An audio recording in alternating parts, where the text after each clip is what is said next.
Je me trouve présentement en plein cœur de Verdun, juste en face de la station de radio C'est quoi FM, où dans quelques instants, nous allons rencontrer M. André Saint-Amand, directeur de la programmation de la station de radio la plus écoutée au Canada, au Québec et à Montréal, avec ses 1 300 000 auditeurs. We need love. CKOI 96.9 Montréal, Sandy, Mylène Farmer. Oh boy! Allô, Denis! Salut, mon Stéphane, comment ça va? Très bien, toi, top shape, oui? Eh bien, directement du 211 avenue Gordon à Verdun, en direct de C'est quoi FM, la puissance musicale de Montréal. Je suis en compagnie de M. André Saint-Amand, directeur de programmation. Et on va vous présenter un petit peu ce métier de directeur de programmation au niveau de C'est quoi FM. Mais juste avant, j'aimerais que M. Saint-Amand nous fasse un petit historique de C'est quoi FM. Je pense que c'est quoi, 18 ans déjà? Oui, un peu plus de 18 ans, c'est-à-dire qu'on s'en va tranquillement vers la 20e année, puisque C'est quoi est né le 6 décembre 1976. Donc, on s'en va tranquillement là, vers la 20e année qui sera en 1996. Puis, c'est une station qui a évolué, qui s'appelait auparavant CKVL-FM. À vrai dire, cette station FM-là existe depuis la fin des années 50. Ça s'appelait CKVL-FM. Et à la fin de 1976, soit le 6 décembre, les lettres d'appel ont été changées de CKVL-FM à CKOI. Je suis là depuis longtemps parce que j'étais animateur à C'est quoi avant. J'ai été longtemps animateur. J'ai été animateur à peu près pendant 4 ans et demi, avant finalement de devenir directeur adjoint à la programmation. J'étais l'adjoint du directeur des programmes. Je l'ai été pendant à peu près 3 ans, presque 4 ans, autour de 1988. Jusqu'à peut-être 90, là, à peu près dans ce coin-là, 87 à 90, je me souviens plus exactement des dates. Et finalement, j'ai été nommé directeur des programmes à la suite du départ du directeur des programmes de l'époque. C'est quoi la recette d'une station de radio pour devenir numéro 1 au Canada? Ça, c'est comme la recette du colonel, on la donne pas. Non, mais essentiellement, je pense que c'est une radio qui a toujours été historiquement proche du monde, proche du peuple, proche de la population, proche des intérêts. Je pense que plus on donne aux éditeurs ce qu'ils veulent, plus on donne aux éditeurs ce qu'ils aiment, plus cette radio-là est écoutée. Tu sais, souvent, les gens disent, surtout dans le milieu parfois universitaire, dans les milieux intellectuels, on juge sévèrement les radios commerciales. Il faut bien comprendre, on peut bien lancer des tomates sur différents médias, mais il faut comprendre que chaque média a un rôle à jouer.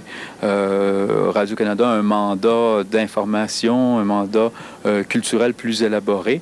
Moi, je n'ai pas de prétention face à notre produit. C'est une radio de divertissement. C'est ce qu'on veut, c'est ce qu'on souhaite.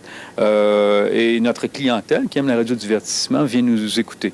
Maintenant, plus on offre aux auditeurs ce qu'ils aiment et ce qu'ils veulent entendre, plus la cote d'écoute est élevée. C'est un principe élémentaire.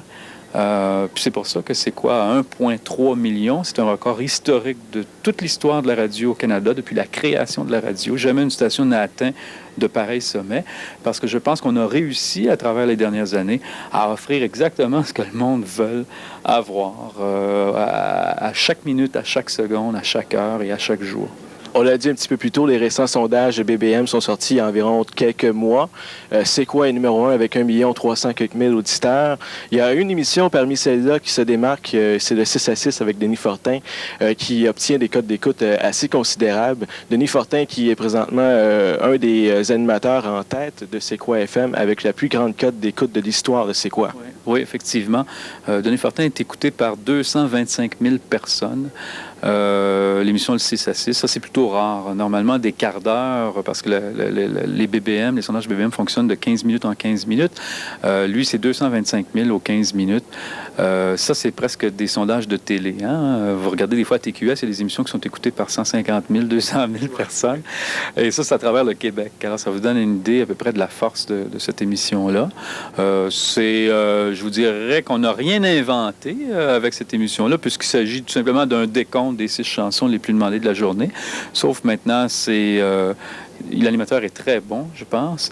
Ensuite, si vous me passez l'expression, le packaging de l'émission, l'enrobage de l'émission est très bien fait. Et je pense que c'est devenu maintenant un rituel social, une espèce de rituel, que de dire à 6 heures, j'écoute les 6 chansons les plus demandées de la journée. Hey, t'es pété, bonhomme! Le 6 à 6, d'après le résultat de vos appels, au 790 CKOI. Allô? C'est pas oui, c'est pas moi, c'est pas oui! Voici les 6 chansons les plus demandées de la journée. votre choix musical avec Denis Fortin. Oh my God, I'm in love with that DJ. Non! Voici maintenant le top 6 à 6. Check out the radio. Sur la puissance musicale de Montréal. On peut pas être plus pile que ça, 6 heures pile. Bon samedi, bon week-end de l'Action de grâce, Fortin installé. En terminant, M. Saint-Amand, un conseil que vous auriez à donner aux jeunes animateurs qui débutent dans le domaine, des gens qui rêvent de faire de la radio à C'est quoi FM, de se retrouver un jour derrière le micro de C'est quoi, ce serait quoi le conseil numéro 1 à donner à ces gens-là? Mon Dieu, d'être persistant. Il faut être fou un peu parce que c'est un univers un peu particulier. Il y a un côté éphémère à ce milieu-là. On vit au jour le jour. On est toujours inquiet du lendemain.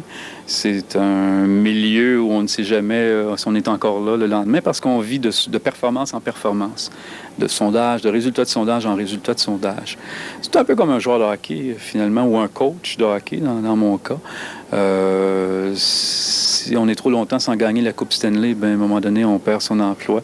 Et c'est la même chose pour un animateur de radio. S'il n'y a pas suffisamment d'auditeurs, donc s'il n'y a pas compté assez de buts, ben, on peut se passer de ses services éventuellement. Je vous dirais d'être persistant, d'être confiant, d'être fonceur et de ne pas hésiter à s'exiler de Montréal. Souvent, on sort de cours de radio privé ou dans le domaine universitaire, et on pense qu'on peut tout de suite, immédiatement avoir un emploi à Montréal. Montréal, c'est le marché peut-être le plus contingenté, et on va souvent puiser chez d'autres stations en région pour engager des gens qui ont appris le métier, non pas... Montréal n'est pas une école pour montrer aux gens. C'est des boîtes où la compétition est très forte et on n'a souvent pas le temps de passer notre temps à former les gens. Donc, il faut qu'il arrive ici des gens qui sont solides, qui sont déjà formés. Donc, je dirais de ne pas avoir peur d'aller travailler loin de Montréal, à l'extérieur de Montréal. Eh bien, comme vous avez pu le constater, le métier de directeur de programmation, c'est pas un métier de tout repos. Et M. André Saint-Amand de C'est quoi FM a vraiment tout un métier. Hein? Diriger la station la plus importante et la plus écoutée au Canada avec 1 300 000 auditeurs. Qui sait, peut-être qu'un jour, un de vous autres sera stationné ici, aura la chance d'être stationné à C'est quoi FM et d'avoir son émission. Jean-Yves Lemay et toute son équipe en direct de C'est quoi FM, la puissance musicale de Montréal. Puissance musicale de votre week-end à Montréal. Jean-Yves Lemay en remplacement de Denis Fortin pour une 6 à 6 édition week-end. On vous invite à nous rejoindre par le téléphone. C'est le 790-CKOI, 790-CKOI. J'ai pour vous une bonne paire de billets pour les spectacles de Elton John, prochainement ici à Montréal sur la puissance. No forsaken